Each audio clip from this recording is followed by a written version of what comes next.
Hi gang, welcome back to your little slice of true crime with me, Yinka Bokinni. Today I've picked a massive case to try and get through in 10 minutes, but I'm going to give it a good go. This week marks the year anniversary of the murder of Ahmaud Arbery. Now you probably recognise his name, I think you definitely will recognise his picture, and you probably even saw the video that circulated widely and was trending so much last year. Today, I'm going to try and give you the full story. I've got 10 minutes on the clock. Let's go. Welcome to the anniversary. Shwa-na-na-na, shwa-na-na-na, shwa-na-na-na, shwa-na-na-na, shwa-na-na-na, shwa-na-na-na. Though his murderers wouldn't be arrested until May 2020, it was actually this week, on the 23rd of February last year, that Ahmaud Arbery was killed. He was out for a jog in the neighbourhood of Brunswick in Glynn County in Georgia in the USA. He was 25 at the time of his death. He was a former high school football player, and his dad said that he often exercised in the area. When his family was asked to describe him, they said that he was good, he was a generous young man with a big heart, and he had hopes of being an electrician. He was killed at about 1 p.m, so in the height of the day, in a suburban neighbourhood of Satilla in Georgia County. Ahmaud was shot after an encounter with Gregory and Travis McMichael, father and son. They had grabbed two guns and they followed him in a truck after he had jogged past them. They brought their mate, this idiot, William Roddy Bryan, who followed them in a second vehicle, and he is the reason that we have the video that millions and billions of people have seen online. He is the man who took that footage. Shortly before the shooting, a 911 caller reported a black man on a property that was under construction in the neighborhood. Video from inside the home obtained by local station WJXT shows the man in a white shirt and khaki shorts looking around. When the operator tried to understand if the black man had broken in, if he was committing a crime, the person couldn't confirm. They said that the property was all open, it was under construction, and that the man was running. When the operator said that she'd send police to the scene, but she wants to know what the man had done wrong, the caller said that he'd been caught on camera a bunch before, and it's kind of an ongoing thing out here. Arbery's lawyers say he did not take anything or cause any damage, adding Ahmaud's actions were in no way a felony under Georgia law. The homeowner telling the Washington Post, "I've never had anything stolen from my property or any kind of robbery." Just to give you a bit of context around this was the story that the three men were kind of going on. The stand your ground, we're protecting our neighbourhood story that they started peddling to the media and to the police very quickly. Gregory Michael, who was the dad of the dude Travis who actually shot Ahmaud, said that he looked like a man suspected in several break-ins in the area. Although all the research that I've done, there was one break-in for the whole year in that area, and that was of a truck parked outside Travis's house. No other break-ins have been reported to police in 2020 so far. He said that he saw the man running through the neighbourhood. He armed himself with a pistol and a shotgun and his son, and he pursued Ahmaud in a pickup truck. According to Gregory, he and his son had said, "Stop, we want to talk to you," and a tussle ensued over the gun. There were 3 shots that were fired, 2 of them hitting Ahmaud in the chest and 1 of them in the hand, and he died of his injuries. And the initial reports of what happened are just, well, this happens a lot. And of course, this case became huge news during the Black Lives Matter resurgence of last year and after the killing of George Floyd.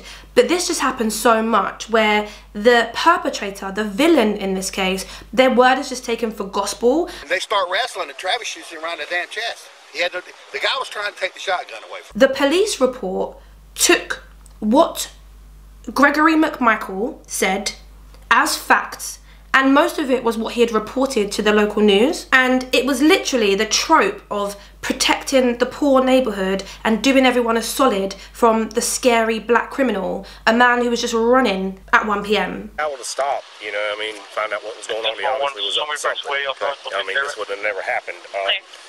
You know, should we have been chasing him? I don't know. And initially, nothing happened with this case. For 4 months, nothing happened with this case, and it seemed that there wasn't going to be any justice for Ahmaud and his family. It took 4 prosecutors before anything happened, and it got complicated really quickly, because one of the suspects, the loudest in this case, not Travis who shot the gun, not what's his name, William, who actually filmed the murder of Ahmaud, Gregory Michael was a police officer. He was a retired police officer. And that just set off red flags to Ahmaud's family. They suspected a cover-up, and you kind of see why. The first district attorney recused herself, so took herself out of the case, stating that Gregory Michael, who was a former police officer, had been a long-time investigator in her office. A dude called George Barnhill advised that no arrests be made. He was the Waycross Judicial Circuit District Attorney, and even though his son had a relationship with Gregory Michael, he still took it upon himself to leave a memo saying that the suspects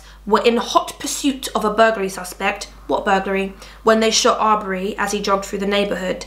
And that because they were trying to protect their neighbourhood and because they were trying to incite their rights as citizens of the USA for citizen's arrest, they did anything that anyone else would do, and it was perfectly legal. Okay, sure. He also recused himself after pressure from the community and of course Ahmaud's family. His son worked with Gregory. So why would... My thing is that if you're going to recuse yourself and be like, do you know what, I've got conflict of interest here, that is good, because you need to be impartial, and sometimes life, you can't be impartial. Small communities, you can't be impartial. But don't shit on everyone, then be like, oh, I'm gonna bow out. No, take your shit with you. Ridiculous. Ridiculous. But it was 2020, so coronavirus headlines took over, and by April the family feared that the case had been forgotten. They couldn't gather, they couldn't protest, they couldn't do all the things that people of colour seem to have to do to get any attention on their problems because they weren't allowed to gather in numbers. And that is when the video leaked online in early May. If you haven't seen this video, I'm not going to play it in its entirety because it is quite graphic. I will put the link to the full video, but I won't show it all. And it was upon this video being released online that things began to change. It galvanised the already outraged community of Brunswick, and it gave them the spotlight that they needed to bring the world's eyes onto the injustice that was the murder of Ahmaud Arbery. Now, the video was recorded from inside a vehicle, and it shows Ahmaud running along a shaded 2-lane residential road. There is a white pickup truck that is stationary, and there's a man standing behind its open driver's side door. There's another man in the truck bed, and as Ahmaud goes to run around the vehicle, he disappears briefly from view. You can hear muffled shouting before Ahmaud emerges and he's tussling with the man outside the truck, and then 3 shotgun blasts echo out. At first it was obtained by a radio station, and then a lawyer leaked it who was working with the suspects. He actually wanted to dispel the racist myth. He wanted to show that it wasn't Confederate flag swinging crazy people who were out looking for a black victim, but it did the complete opposite. It didn't show his clients in a good light. It didn't show them trying to protect their neighbourhood. It showed them killing an unarmed black man for exercising at 1 PM in the afternoon. When it comes to online videos, I'm not particularly a fan of the graphic of watching black people die on camera. Of course I'm not. But things like this, when you can see it with your own eyes, it made a huge difference, and for that we have to be grateful. If that video wasn't released online, if we couldn't see exactly what had happened to Ahmaud, his killers would genuinely be running free right now. Free and dry. There would be no comeuppance for their actions because the district attorney's office was not trying.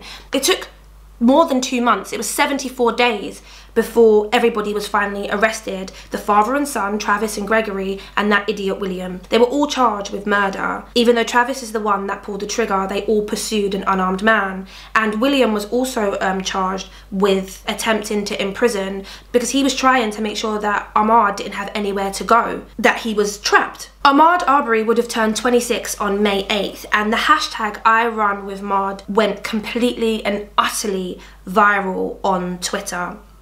People documented their 2.23 mile runs, and it was to show solidarity with him who was killed on the 23rd, on February 23rd. I saw a lot of these, and even though coronavirus had made everyone be like, oh, we're gonna run inside, or we're gonna run around our gardens, I saw so many of these, and I thought the solidarity was absolutely amazing. Even if you look at the hashtag now, and of course it's not, people are not still doing it, but it just kind of gives you a little bit of, okay, there is humanity. Because when you look at these sort of stories, when a man is going for a jog and he can't even go for a jog because you people are mad. It gives you a little bit of hope, I guess a little bit of hope. After months of inaction, multiple prosecutors refusing to press charges, and a viral video that ignited the world, the 3 men were arrested and they remain in prison to this day. Travis McMichael and his father Gregory appeared by video at a bond hearing yesterday. They were arrested in jail back in May, more than 2 months after they chased down Arbery while he was jogging in their neighborhood in Georgia. Arbery's mother asked the judge to keep the men in jail. They want to go home because in their selfish minds, they think that they're the good guys.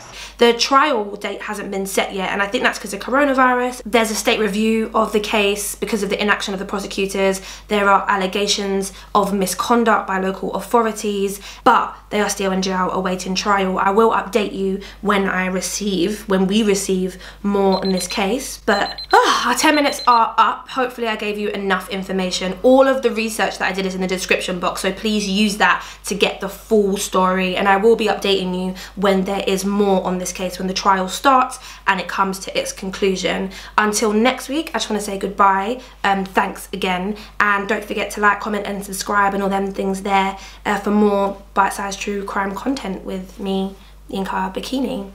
Stay safe.